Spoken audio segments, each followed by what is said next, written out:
सांस लेता, समय की मार सहकर भी अडिग खड़ा सोमनाथ मंदिर आज भी आस्था का वो शाश्वत केंद्र है जहां विनाश पराजित हुआ और विश्वास विजयी रहा। ये मंदिर केवल एक संरचना ही बल्कि हजारों वर्षों के संघर्ष, स्वाभिमान और पुनर्जन्म की जीवित कथा है। ये पत्थर और गारे से नहीं, श्रद्धा, विश्वास और संकल्प से मजबूत और जगमग है।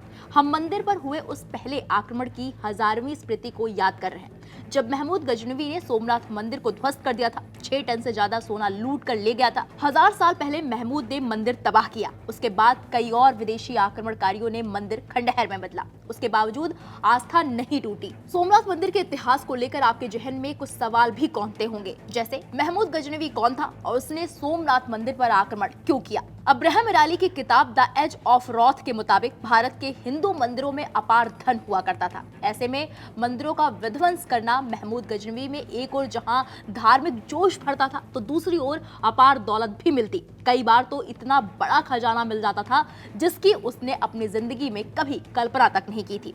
यही वजह है कि महमूद गजनवी ने अपने 32 साल के शासन में भारत पर 17 हमले किए। अभी सोमनाथ मंदिर उसकी पहुंच से दूर था। सोमनाथ मंदिर का निर्माण महमूद के हमले से कई 100 साल पहले हुआ था। ये किलेनुमा इमारत के भीतर पत्थर से बना बेहद भव्य और जीवन था। किलानुमा इमारत तीनों ओर से समुद्र से इस कदर घिरी थी कि देखने वालों को लगता था कि जैसे समुद्र इसकी पहरेदारी कर रहा हो। हिंदुओं के लिए इस मंदिर का स्थान बहुत ऊंचा था। मंदिरों में मुख्य मूर्ति शिव की शिवलिंग थी। ये कोई साधारण मूर्ति नहीं थी। शिवलिंग बिना किसी सहारे जमीन से 2 मीटर की ऊंचाई पर रखा हुआ था। उसके अगल बगल में सोने और चांदी से बनी कुछ और मूर्तियां स्थापित थी। 13 मंजिला ऊंचे इस मंदिर का शिखर सोने से बना था। फर्श सागवान की लकड़ी से बनाया गया था। सोमनाथ मंदिर की भव्यता, दिव्यता, मान्यता और अमीरी की खबर महमूद के कानों तक भी पहुंची। फिर क्या था? महमूद गजनवी अपने सबसे बड़े लूटपाट अभियान के लिए अक्टूबर 1024 में 30,000 घुड़सवार सैनिकों के साथ रवाना हुआ। थोड़े दिन बाद महमूद सोमनाथ पहुंचा और मंदिर में घुसा। मंदिर लकड़ी के 56 खंभों पर टिका था। पर स्थापत्य कला का सबसे बड़ा आश्चर्य ये था, मंदिर की मुख्य मूर्ति बिना किसी सहारे के हवा में लटकी हुई थी। ये देखकर महमूद गजनवी कुछ देर के लिए हैरत में पड़ गया। फिर उसने नफरत से शिवलिंग को विकृत किया। अन्य मूर्तियां उखाड़ फेंकी। मूर्तियां उखाड़ी तो उनके नीचे एक खाली स्थान मिला जो बेशकीमती रत्नों से भरा था। मंदिर के खजाने को देखकर वो बावला हो गया।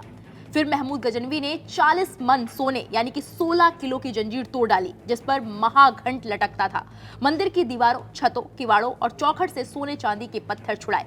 इस पर संतोष नहीं मिला तो गुप्त कोष की तलाश में पूरा गर्भगृह खुदवा डाला। सोना, चांदी और रत्न इकट्ठा करने के बाद मंदिर में आग लगा दी। सोमनाथ मंदिर से महमूद को 6 टन यानी कि 60 क्विंटल सोना हाथ लगा था। उसने 15 दिन सोमनाथ में ही बिताए। उसके बाद लूटे धन के साथ गजनी के लिए रवाना हो गया। भारतीय इतिहास में साल 1026 की जनवरी जिक्र बेहद दुखद यादों के तौर पर होता है।